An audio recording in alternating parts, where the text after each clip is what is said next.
Well, we'll go ahead and get started now. Want to welcome everyone and welcome to our Hometown Talk today. And thank you for joining us for our latest session, which is going to be on the COVID-19.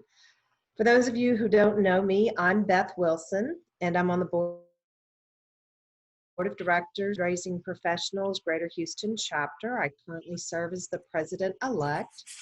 Based on a recent survey feedback that was received about our Home Talk webinars, this particular topic was requested. So we are happy to have you join us. But I first want to share with you, as a board of director, we feel it's really important to let you know about our idea statement. And before we dive in, I just want to recognize the events that have been going on in Houston and around our country, around the world, in wake of racism. It's evident that we're a community in pain. We've gone through a lot this year for 2020. We want our members to know that we value diversity and inclusion, and we condemn any racist in any form. Although the session is not about board diversity, the panelists and I want to acknowledge the importance of building more diverse boards which represent our diverse community and client bases. In July, our chapter is honored to bring you a session on diversity and inclusion with Rice University's Kathy Dantley Warren. In her session, she will explore how advancement leaders promote inclusive recruitment, retention, and leadership development practices that produce and develop the best workplaces. For our full statement on inclusion, diversity, equity, and access, or to learn more about the July session, please visit our website at afphouston.org. Now that we've spoke about this very important issue in our community and across the globe, I wanted to go over some housekeeping for today's session. Feel free to use the chat box to share comments and knowledge during the webinar. The more we all share, the more connected we continue to be. In asking questions to our panelists, please use the Q&A box so I can keep track and address the questions as they come in. Lastly, if you have any technical questions, if you're having trouble with the Zoom platform, feel free to private message Melissa Neely through the chat box. So let's go ahead and get started because we have a wonderful group of experienced panelists today.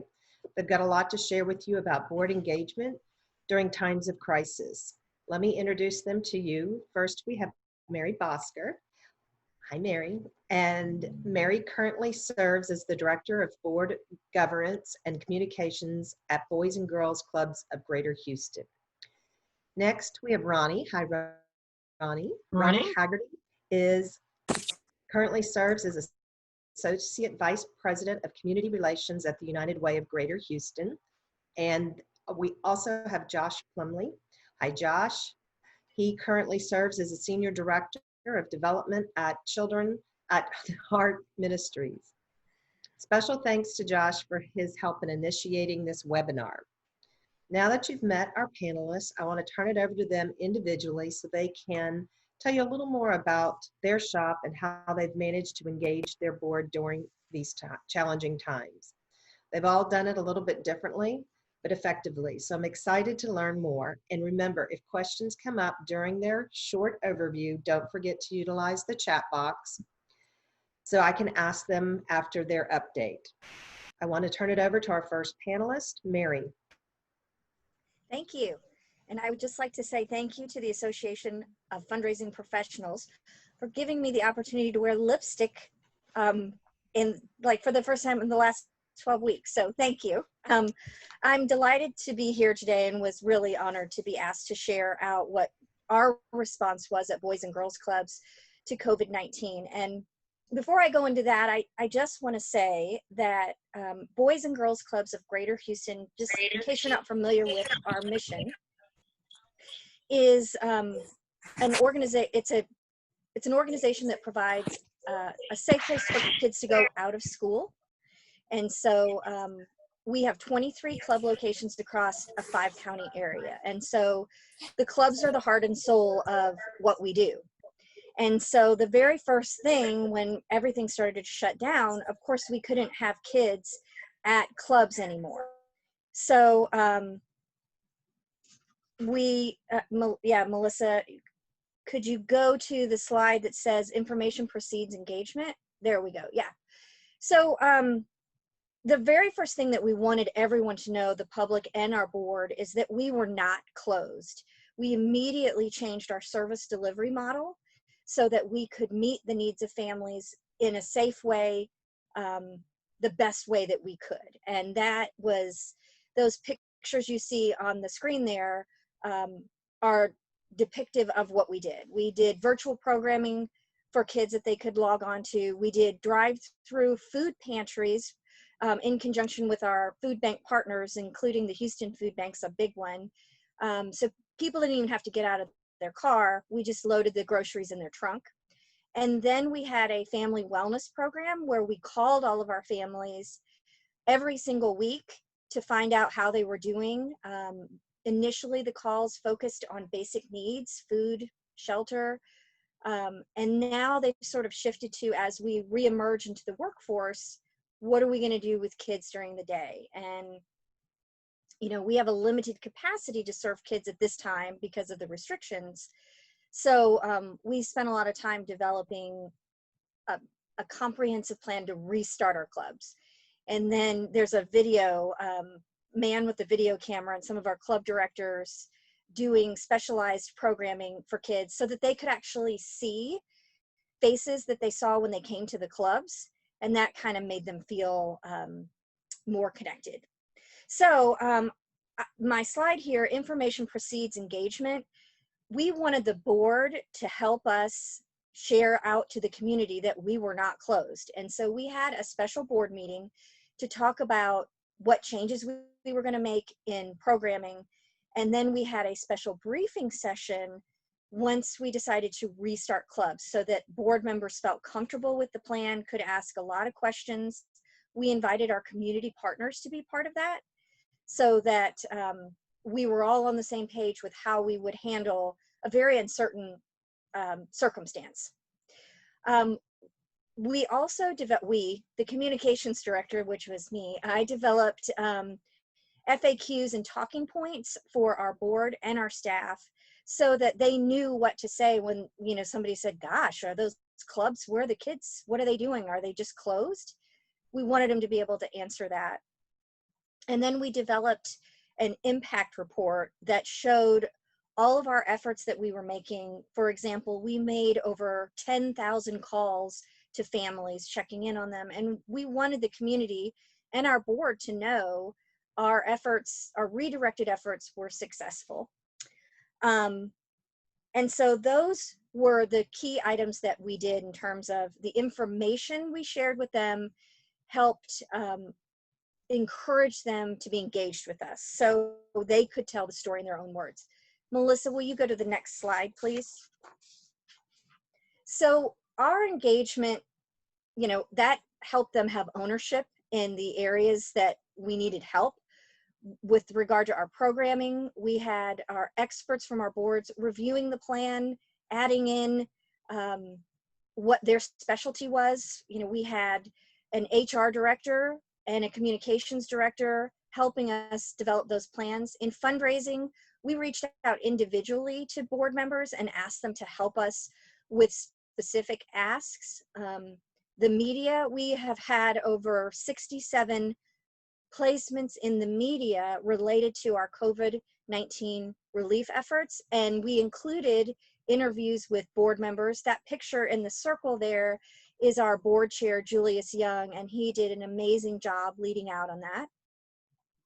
Finance and business operations, we had bankers and finance people on our board that helped us with the PPP loan, and we were one of the very first to secure it, which really helped us sustain our operations during a time when, you know, when everything first happened, we had to change our operating model, and a lot of that was tied to government funding. So there was a lot of concern about if we don't serve the same amount of kids, how are we going to recoup that money? And if we can't recoup it with fundraising, you know, what are we going to do? And so that really helped us. Of course, I've touched on communications before. We had a special town hall meeting for our staff and our board so that everybody in an open forum together could ask questions. about COVID-19 and the restart of our clubs. And then we had a number of board members that volunteered at our drive-through food pantries. A lot of them, you know, their business was shut down, so they weren't as busy. So they could come out and mask up, glove up, and help us put groceries in the cars for folks. So we used our board members as consultants, if you will.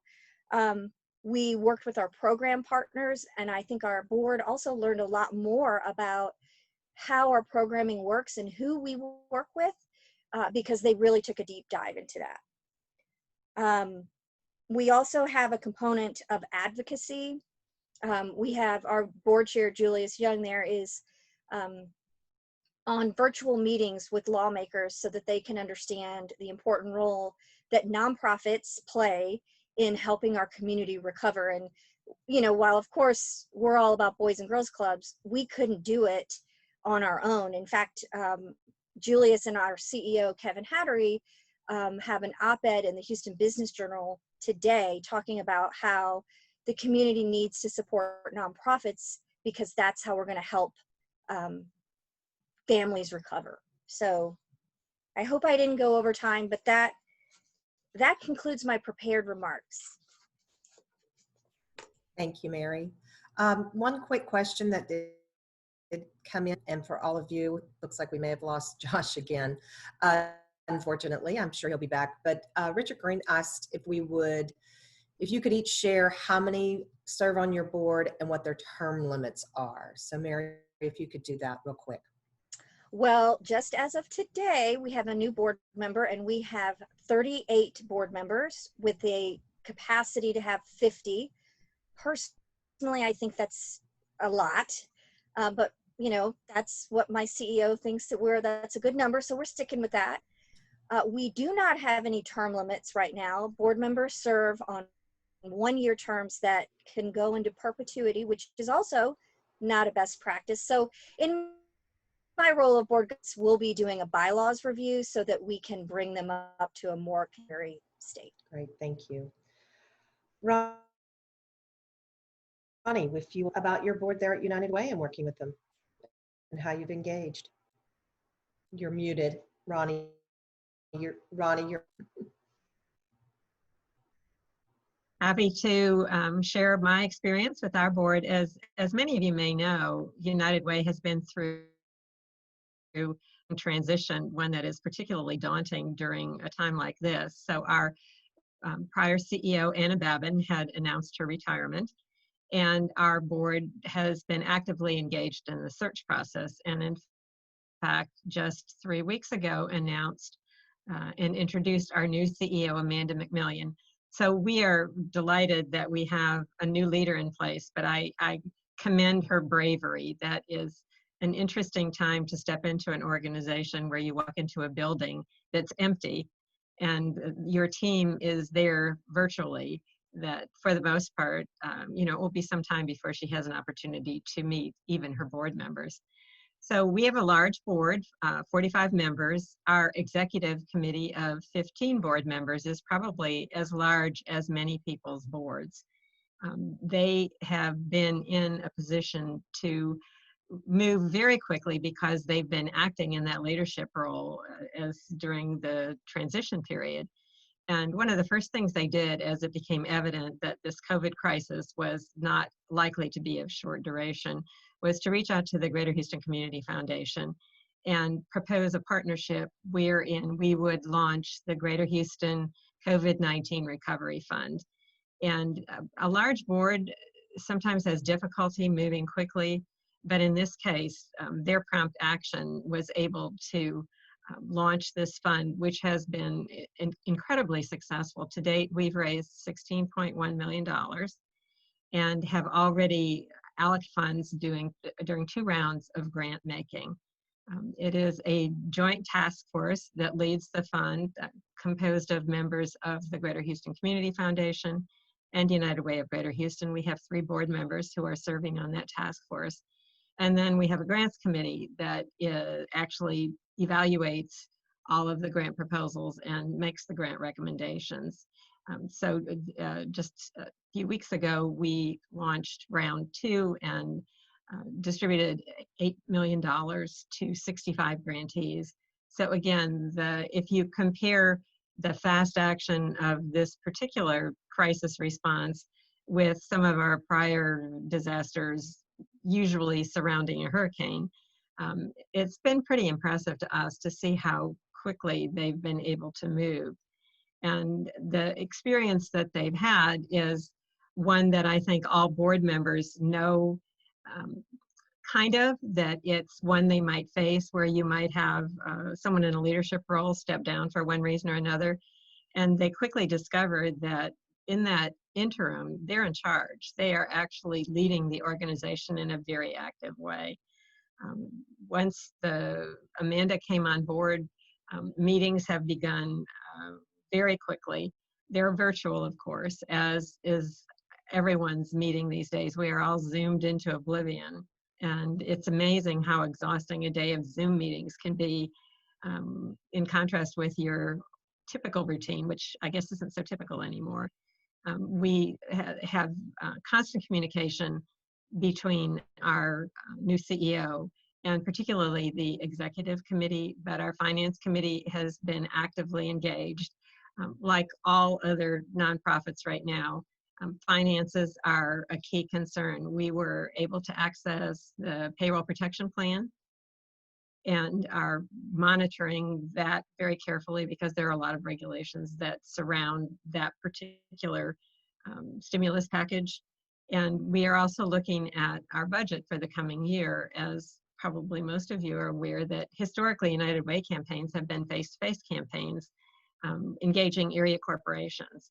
And we are now transitioning into what will become a virtual campaign. And there are a lot of question marks that surround that kind of shift. And you ask yourself, what is that going to look like? And like so many of you, we're building it as we go. And I know there have been a number of very successful virtual events, for example, but as you look a month or 2 or 3 ahead and you say, well, how many virtual events are donors going to tolerate? What is the next model that we're going to have to invent as we go forward? So a large organization, a board that traditionally has not been in a position where they've needed to move so quickly, and they've proved themselves to be very flexible and very nimble. And I suspect that requirement is going to continue in the coming months.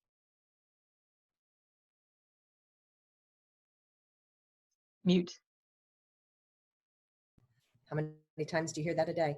Josh is still with us. He's on audio only. So Melissa will be turning the audio on so he can share with us about his work and what he's doing with his board. Well, let me just reassure everybody, if you have technical issues, Melissa's great. She can solve your problems. So I thought I'd ask one question for everybody that's on the webinar today. Why don't you give us a thumbs up if you serve on a board of any type? Just as we're sharing as a panel, it'd be great for us to see how many of you all out there are also on a board as well, because one of the questions we asked early on was, let's put ourselves in the shoes of our board members. So Children at Heart has one program in Houston called Gracewood, and that's what I'm going to kind of share from today. And we currently have 15 board seats, a few of those that we're actively working to fill right now. And, you know, crisis can be really the great revealer. And the other thought I would kind of give you all to think about as we share is that organizations will rise to the level of their boards. You know, specifically for us, we took the time to start saying, what questions do we really need to be asking right now so that we're focusing on the right thing? And kind of from a high level, that led our conversations with our board. For one is, let's make sure we're filling seats. In other words, those empty seats on our board, let's make sure we're filling those seats with people who will take us farther than we can go ourselves. Now that's nothing new, but it gave us kind of clarity for what we really wanted to look for, and what were some of those things that we really needed to help us move forward, particularly in this kind of a situation. You know, as of yesterday, I was actually meeting with one of our committees, and this is a small committee of a few board members, and they're actually being now with leading out to develop our new strategic plan. And so I encourage people to keep going, keep looking, keep growing, and you'll often rise to those occasions. We've seen that. We've been communicating more. You know, silence can breed fear. And so I think thinking about what's helpful to your board members, that question being asked all the time led to some really meaningful discussions and also action for us. And then my last thought here would be, we looked to adapt to some new delivery methods. And I don't mean for our program delivery, I'm talking more specific about our constituents we deliver to our donor and to our prospects.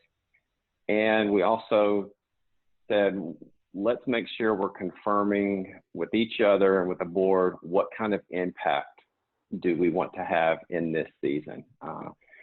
Because it's probably not necessarily something that many of us put into our strategic plan this year.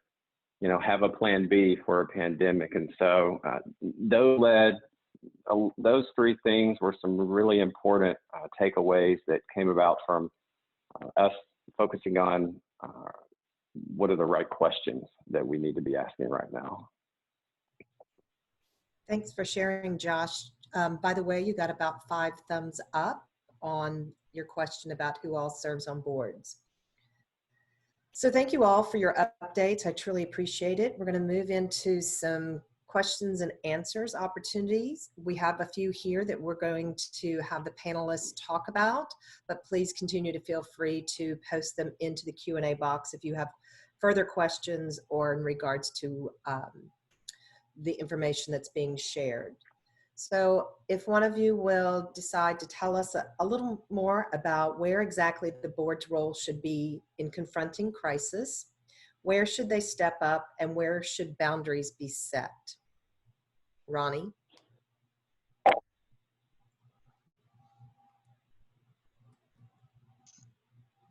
I want to follow up on something Josh said. It is so interesting. Think of all the time that we talk about, have retreats for spend with strategic planning. And it's often not as effective as we hoped it would be. But one thing I've observed is that many organizations are referring to those plans as perhaps insufficient as they might be. But Josh's comment about planning for the unexpected, something that nonprofit organizations rarely do is what we call scenario planning. You'll find that in most corporate settings, but do we really spend much time thinking about the what ifs that we're likely to encounter? An obvious one, of course, would be loss of government funding, loss of a foundation grant, and those are things we kind of plan for, but the realities that we're suddenly facing ourselves with right now are probably beyond anything we would have thought about.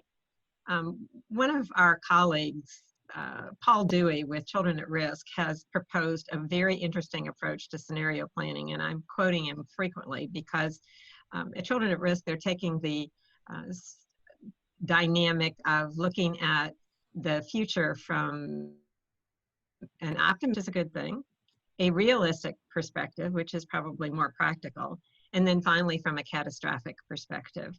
And I think when you try to bucket the possibilities in those 3 different categories, it makes it a little bit easier to try to anticipate not just what's going to happen, but what are the possibilities that the board might need to deal with. And boards do tend to govern best in a crisis.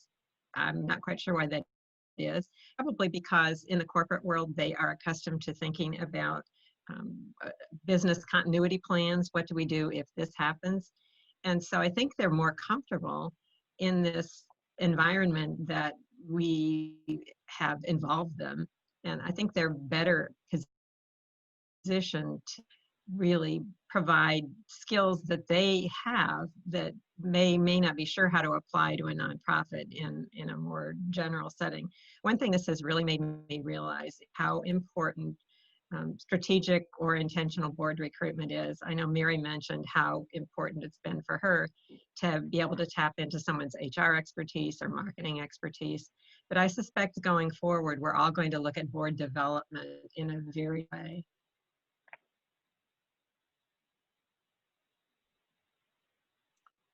Sorry. One question. Yes.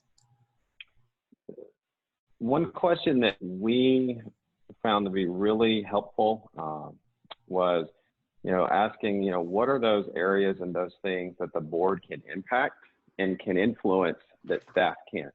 And it's not because it's not due to the staff being unwilling to do it. It's just the influence that the board carries that the staff may not. And specifically, for example, and this isn't necessarily new, but it just really impacted some of our decision making, was the impact of a board member when a donor picks up the phone is so much more powerful to that donor when it's a volunteer board member than necessarily a staff person. And I think that's an opportunity that we have found.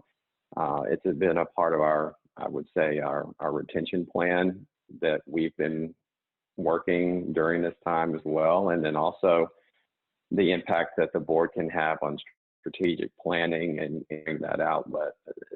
That really helped us determine what we're going to be serious. And I would just like to add to that, in your leadership team, we wanted to be very intentional about how we engage the board during this time.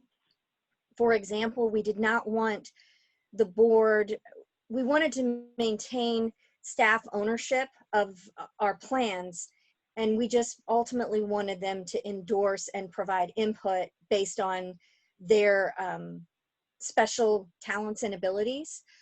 So we really spent a lot of time thinking about what questions they might be asking us when they might want to know. For example, when we restarted clubs, how many kids can you have there? How will you be sure that they're being safe and healthy? And what will you do if somebody tests positive for COVID?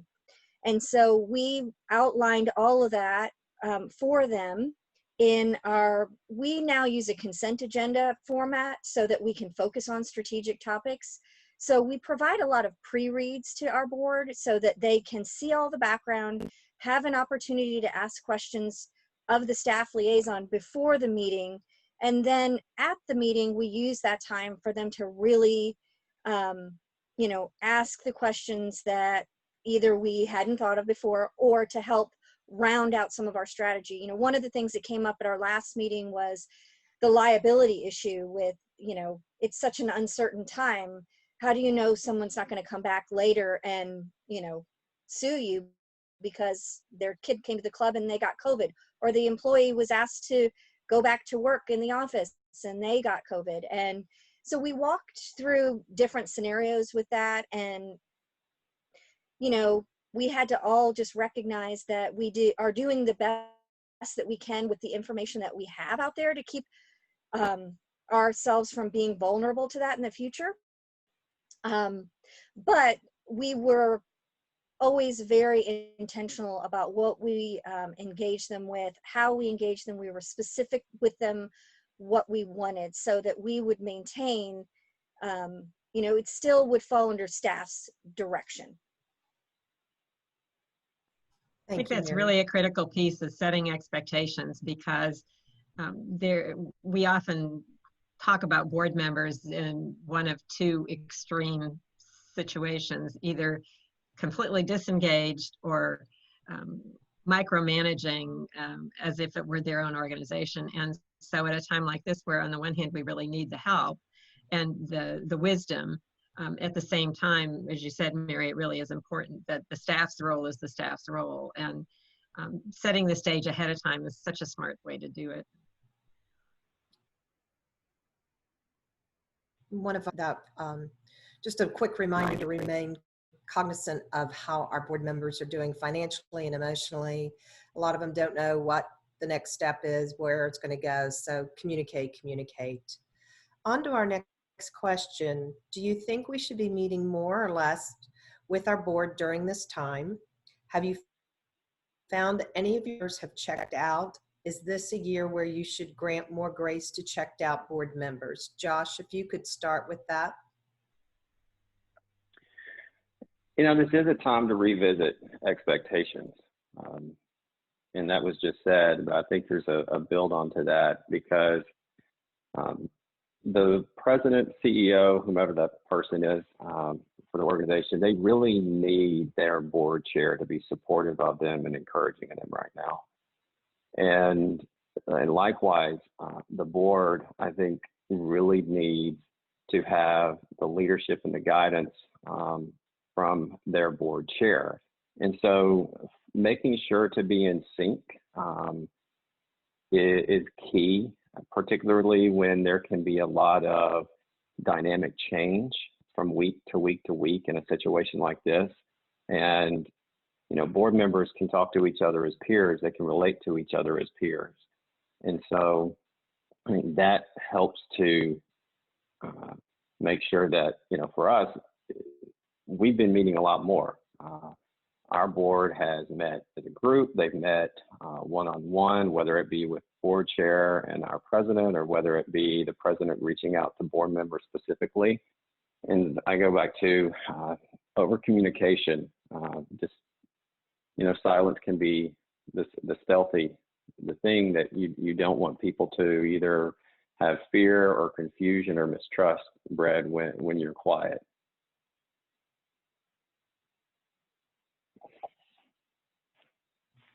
Thanks, Josh. Mary, do you have a response for that one?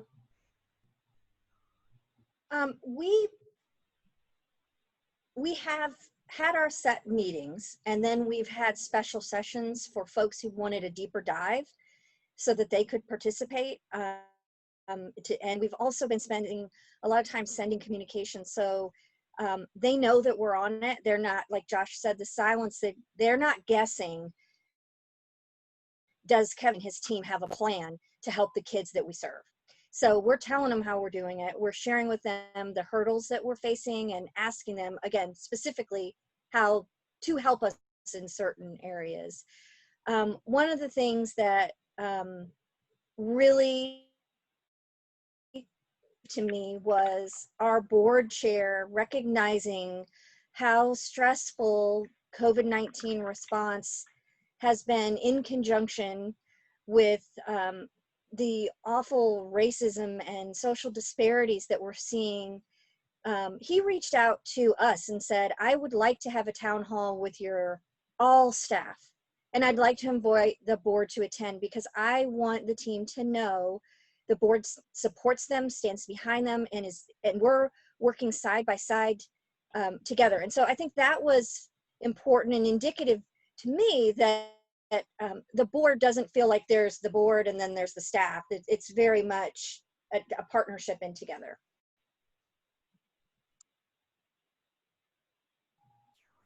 Thanks, Mary. Ronnie, what would your response be with your board? Well, when I was invited to participate in today's program, I decided I would do a quick pulse survey with our leaders circles and our fund development circles. And unanimously, the response was that board members are suddenly much more engaged, that board attendance is up. Well, in Houston, that makes sense. Instead of driving 2 hours coming and going, you can go sit down at your desk and turn on your computer.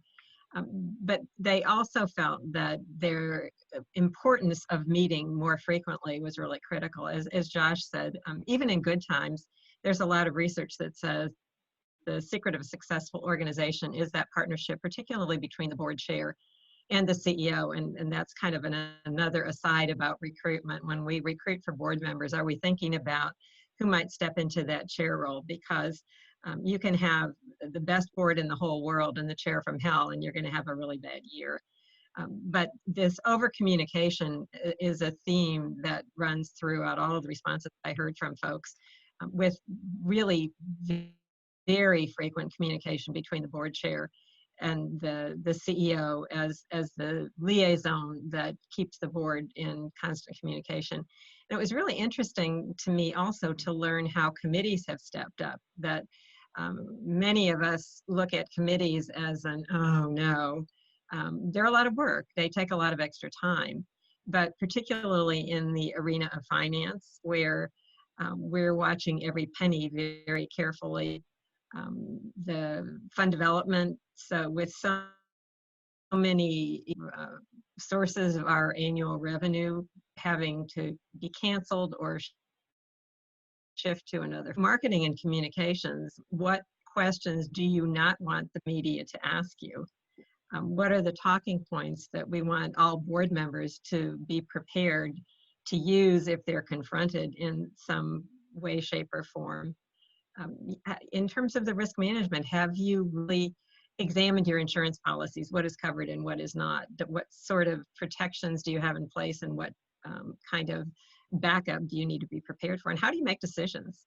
Is it something that the chair can do on your behalf, or does the whole board have to sign in, which takes us back to, I just think that communication is really, really critical. I think the question that we're going to have to answer down the road, a big theme that came through in that survey that I did was board members are saying, I don't ever want to go back to face-to-face meetings.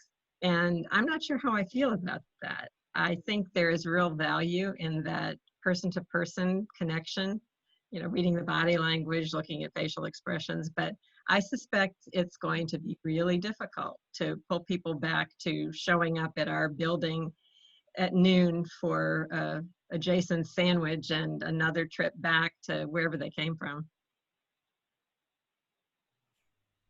Yes, I have to admit, I like my 25-step commute every morning.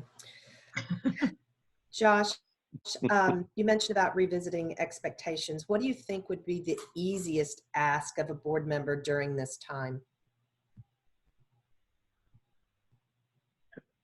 I think it's going to depend on the organization's scope and even the dynamics of their board. I'm sure many of you on this have boards that represent different ages,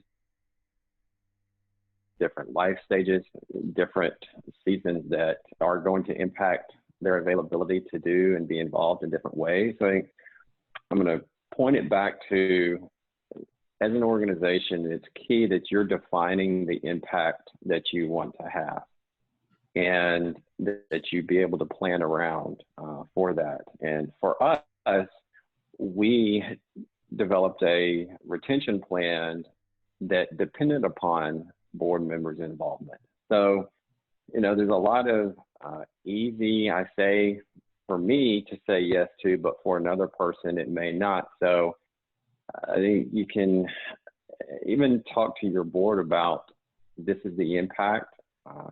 These are the things that it's going to take, and be looking for who rises up, both those who volunteer to say, sign me up, I'm on, and it may require a little bit of nudging to get people to say yes to something that they might not volunteer for. But I think it's going to both depend on the board makeup and what are your priorities for what you're trying to accomplish.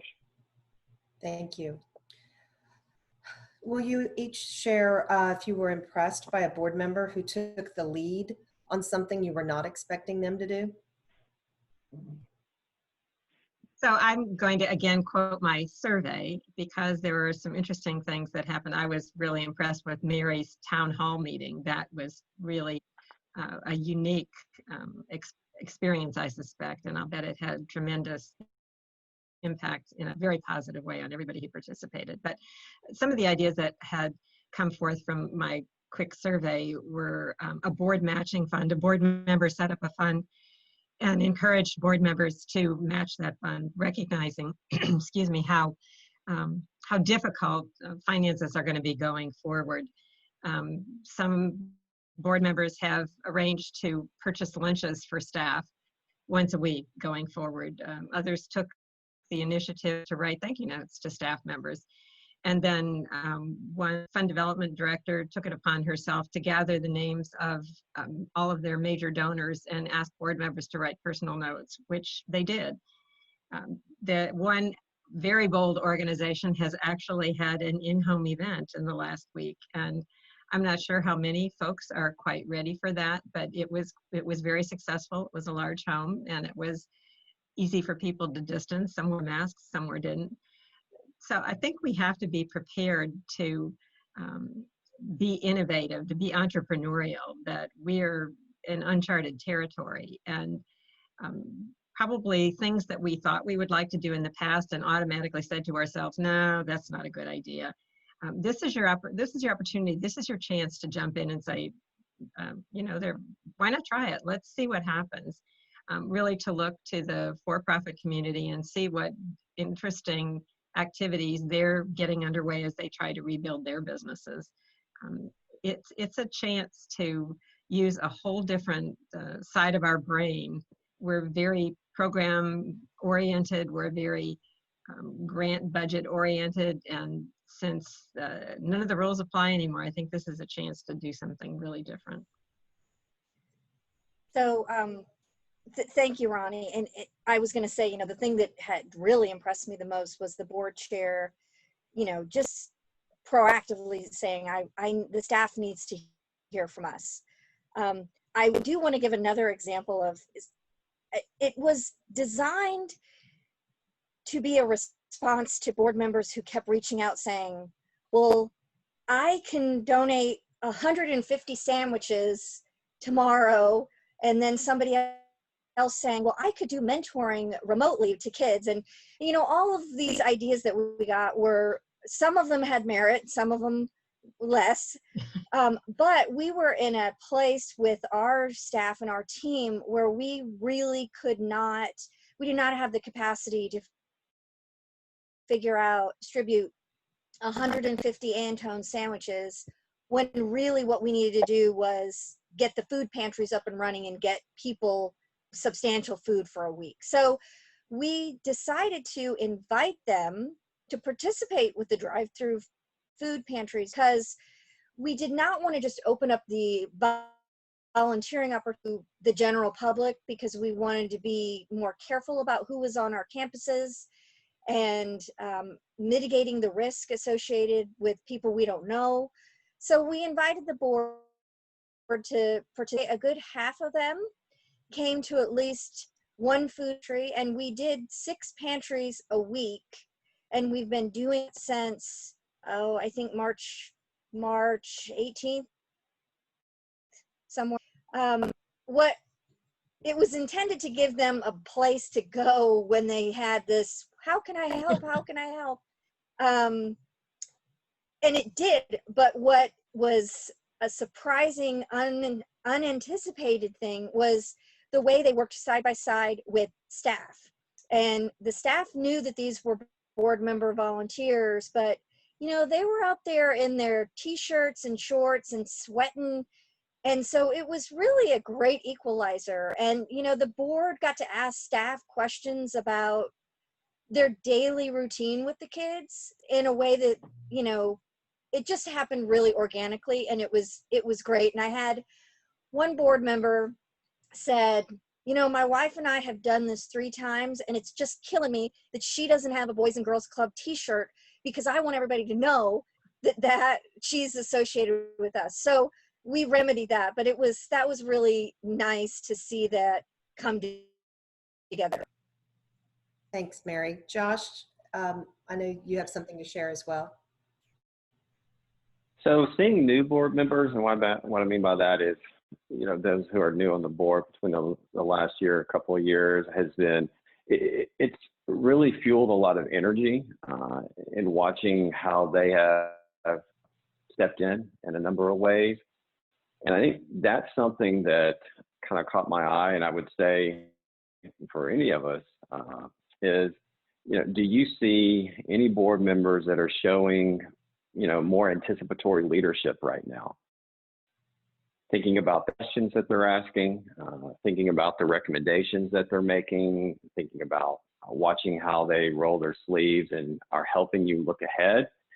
And I would say take advantage of every bit of what they're doing, and even use them as an example to promote that to the rest of the board, because there's always a little bit of good of a little good and some social peer pressure there. But I've watched the newer board members and it's been exciting, but just keep your eye out, I would say, for who are those board members that are helping you try to anticipate, because those could be really your next, your key leaders on your board going forward, whether it's the next month or in the next year or a few years.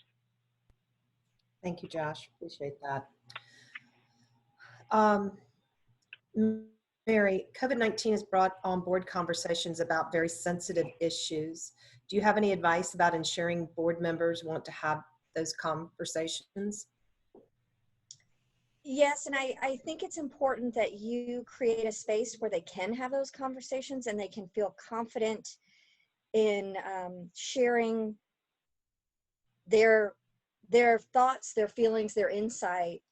Because, when we're all working together to try to develop a plan, there are going to be some ideas that are going to be brilliant, and then there are some ideas that may not be so.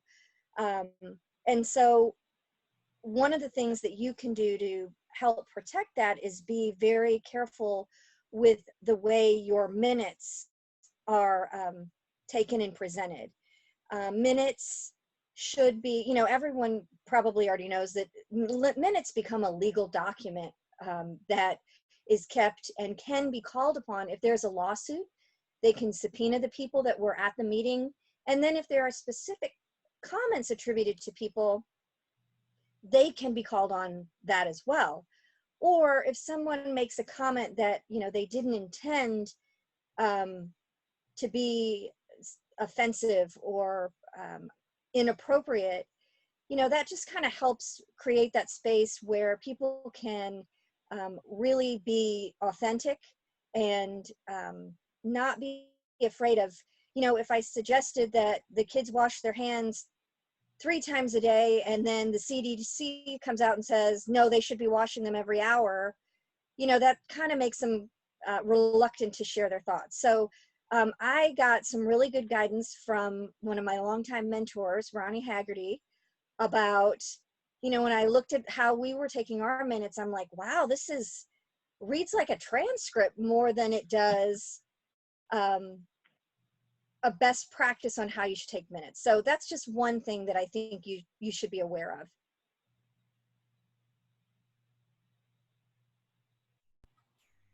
Thank you very much. We always like to end these sessions on a note of inspiration and motivation. So I want to ask one last question of each of you. And if you would answer in this order once we get through this, Ronnie, Josh, and Mary. We've all had to stay motivated both professionally and personally during these challenging times. What is one takeaway that you have from this experience? Well, my takeaway is I do not like working remotely. And I've finally got my act together, and my technology is fine most of the time, but I really, really miss the people. And so my effort to compensate for the lack of that face-to-face time is to try to connect with people that I'm not seeing regularly by phone or by Teams or by Zoom, whatever technology we jointly have available to us. But from a bigger picture, I have really been impressed with everyone's flexibility and tenacity and willingness to jump in and help where they thought they could do something that was useful. And I'm just inspired by the sector. When you look at what we've been through in the last couple of months and the uncertainty that is still facing us as we look to the months ahead, I really haven't seen anybody falling off. I haven't seen anybody stepping back and saying, this is it, I've had enough of this. It's just, you know, it's Friday, we'll have a weekend, and Monday we're all back at it again. And um, our mission is still important. The circumstances around which we can deliver that mission is not, they're not the same. But I think it's really important to remember when you get feeling discouraged, especially for us fundraisers, that if people believed in our mission before, they're going to believe in it now. You know, I would never wish this crisis on anyone, but I think something and kind of grown to love and really appreciate the opportunity to lead through it. You know, I'm not a rower. The closest thing I've ever gotten to rowing is the paddle boats over at Herman Park. But if you have any experience in watching rowing or being a rower, I mean, they're a pretty strong force. And but you don't judge that crew necessarily by how they perform in still waters. I had a rower tell me you judge them by how they perform in rough waters. And for me, a big takeaway has been, not including our staff, our teammates, but our boards are such key rowers for us in all of this, in walking through this season, that I hope part of what keeps me motivated is that the end of it, it's closer than the beginning of it for us. But in thinking about our boards being our key rowers, I think it's so important that for me that I always be treating them that way, and that we call on them to really rise up with us as an organization. And for me, I love working from home, and stretchy clothes have been all I've worn for a long time. So, and the biggest takeaway that I'm taking from this is probably the extra pounds I've gained by being at home so close to the kitchen. But on a more inspirational note, I think how we've come together with our partners, how we've made a difference, that's been really inspiring. That I know that as nonprofits, you know, we are uniquely positioned to be able to help these families recover, the ones that are most vulnerable, who really need help right now. And then the looks on the faces of families, you know, when we were piling those groceries in their trunk, and just being so grateful because somebody reached out and cares about them. Thank you. Thank you to Mary, Ronnie, and Josh. Today would not have been possible without you. You were all very, very inspiring and talented panelists, sharing all of your wisdoms. I hope it helped. In the next few minutes, to our participants, you're going to be receiving a SurveyMonkey link to evaluate today's webinar. Not only do we seriously take your feedback into consideration, but the survey is an opportunity where you can share ideas about what other sessions you want to see through our chapter's Hometown Talk series. Thank you to everyone that tuned in today, and I look forward to hopefully seeing you soon in person. Have a great weekend and stay safe and healthy. Take care.